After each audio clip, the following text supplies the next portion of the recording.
I was working on these slates in LA, and I was working with spray chalk as opposed to sticks of chalk. It's different. And I thought the spray chalk would be a great way to deal with maybe an avalanche. So that made me think about the idea of drawing an avalanche, and then I did some research, and I wanted a hook, and I found this reference to the Montafon letter, which was about these avalanches, this letter depicting these avalanches, these 3 avalanches.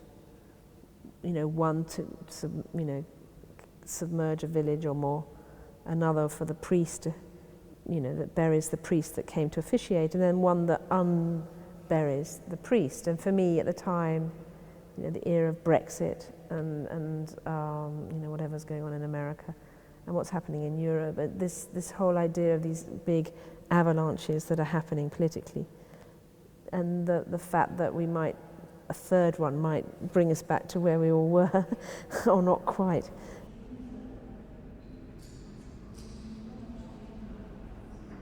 Chalk is made of the sedimentation of beasts and plants, and that's what, pressure over, millennia.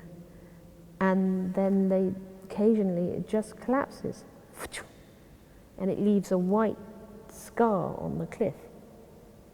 I deliberately did not make it Dover, but it is in a way Dover. It's a white cliff. It's just chalk fall. It's not like the Montafon letter that has a place. It's chalk fall. It's the collapse of the medium. It's the collapse of this chalk cliff. Yeah, I've always written on them, and sometimes it's like it used to have a much kind of more defined role when they were more related to a sort of cinematic space or theatrical space. So I used to write, take 2 or cut or action off stage or whatever. And then they've sort of lost that connection to film and, cinema and theatre in the way that they originally had. And they've kind of become more, they're a sort of, I think things and I write them and then I rub them out. And it's also a way of putting chalk on the board. And so a lot of it is sort of the sedimentation of thinking. And, but also, for example, in the Montafon letter, there are signifiers to depict the place and the time, and they're often sort of dedicated to people who've died. These people come up and they all get lodged in the chalk, even if they're not legible. And Chalkfall has got a lot of dates on it, embedded in the sedimentation of time as well, in this period in August when I worked on it.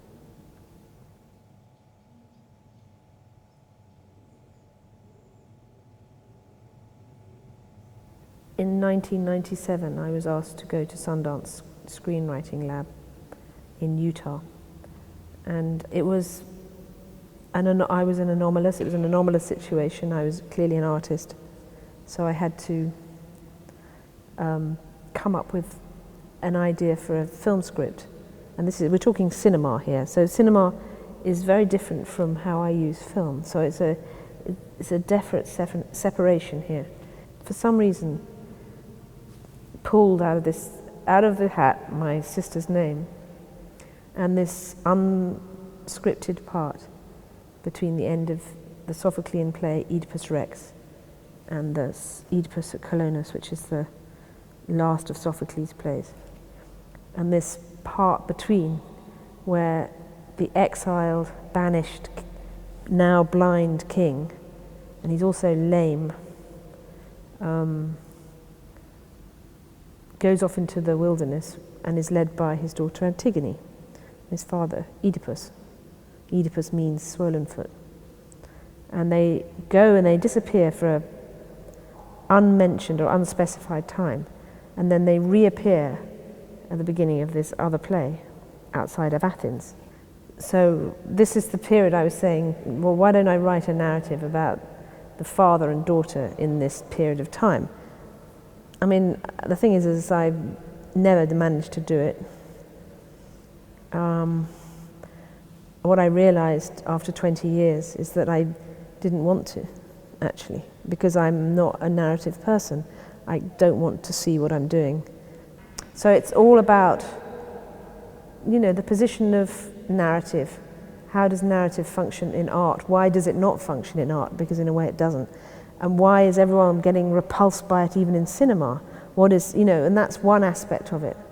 And then another aspect of it is that I'm working with a medium that has been and still is imperiled. So this is my chance to work in this medium that I love very, very dearly, and to make something that makes it absolutely essential that this can only be done in this medium of film, which is to do with the blindness of the medium. And then it sort of grew out of that.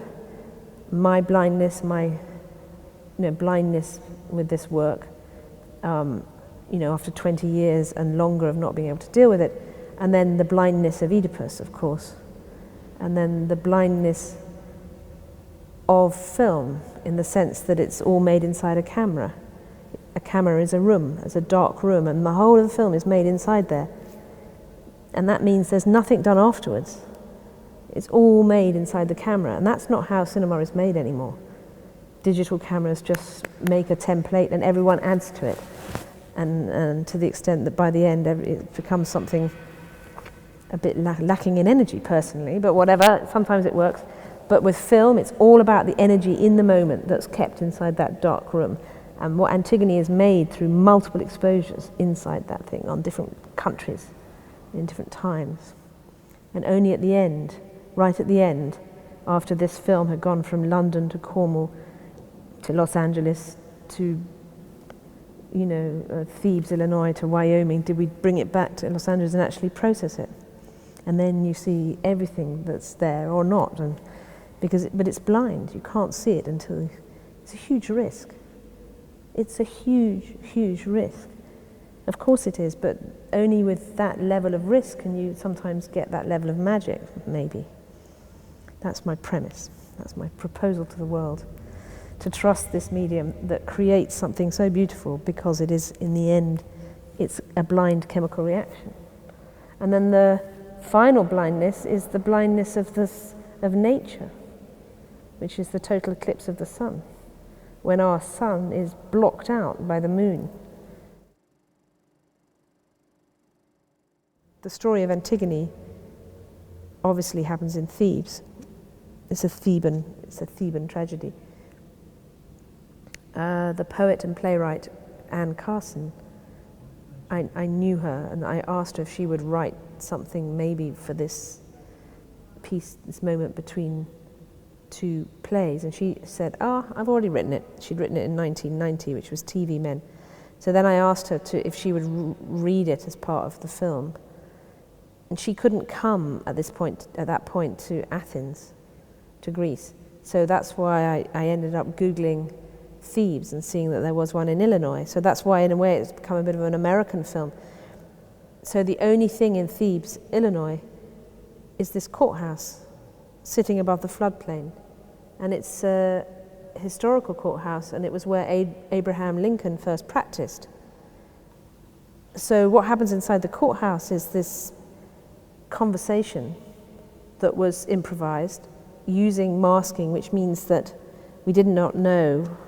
If you can imagine what this is like, if you're filming this conversation, which is improvised and uncomfortable, about the origins of the word Antigone and so on and so forth, you film a diagonal, half of the frame, and then you rewind, and then much later you film the other half. You don't know how they're going to go. It's completely random, and at the time I thought this was probably a lost stuff, but in the end it became really, really important, because it's like especially in relation to my anxieties about a sort of singular narrative, because it builds up as a sort of Babel, a cacophony of sound that in the end no one can understand it completely.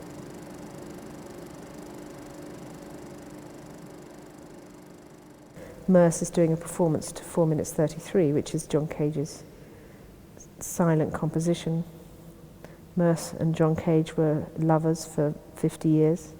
They were partners, so it was a very intimate thing for him to be performing when he was nearly 90 to John's composition, and you sense the things he's thinking in that way. So I didn't do anything with the sound other than record it. So what you hear, it was filmed in Bethune Street Studios, which was the Merce Cunningham Company dance studios. I think it was the 13th floor. And you hear traffic, you hear the bit of the dance, the piano next door. It's just ambient sound, and that is precisely what John Cage says silence is. The definition of silence is traffic, actually. There is no such thing as silence. That composition is in 3 movements. So 1 minute 20, 2 minutes 30, and 2 minutes 40 and 1 minute and 33 seconds. So that was signified by the piano lid going up and down when David Tudor did it. And Merce does it by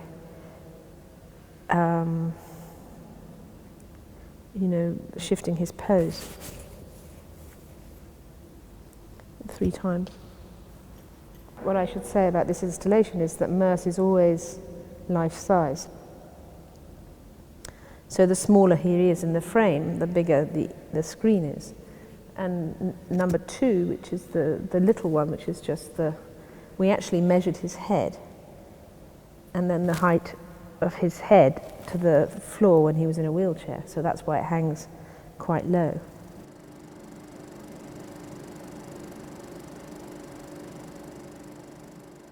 And that's the whole point about film, which is on the top floor, is that's how I found the aperture gate masking system that I've used in Antigone, because I was forced by circumstance.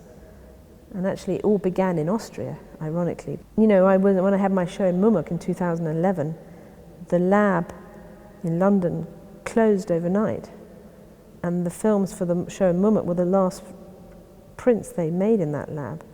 And that turned me into a campaigner that very, in Austria, in Vienna, because I suddenly had to, it was the same year I had to come up with an idea for the turbine hall. And at that point I knew it had to be about the importance of film and how great film could be. But of course it's a terrifying film. I went back to the origins of cinema, to the energy behind early cinema. I used, glass matte painting and, masking and special effects and backdrops, and I went back to all that place to make a film that just had to be filmed, but of course it had to be splendid because it was trying to say this is how great film is. So it became a portrait of film itself. It's a portrait format film, which nobody does or did historically before we got LED screens like that, because no cinema screens were like that. So if you have a CinemaScope lens, which is what used to make Cowboy and Indian stretch format, you used to pull out the action left and right, this long format.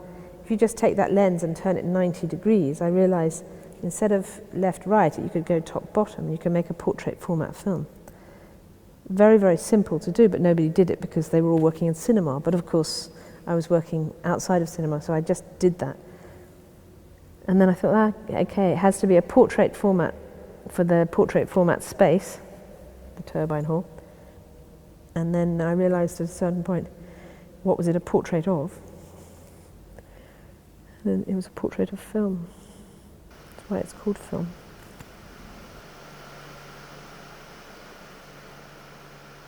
When the whole world is busy to dispense with this medium, I am proving that actually you can do things with it that you can't do with digital cameras, or you wouldn't do with digital cameras, because it's all about the internal discipline of chemistry that happens.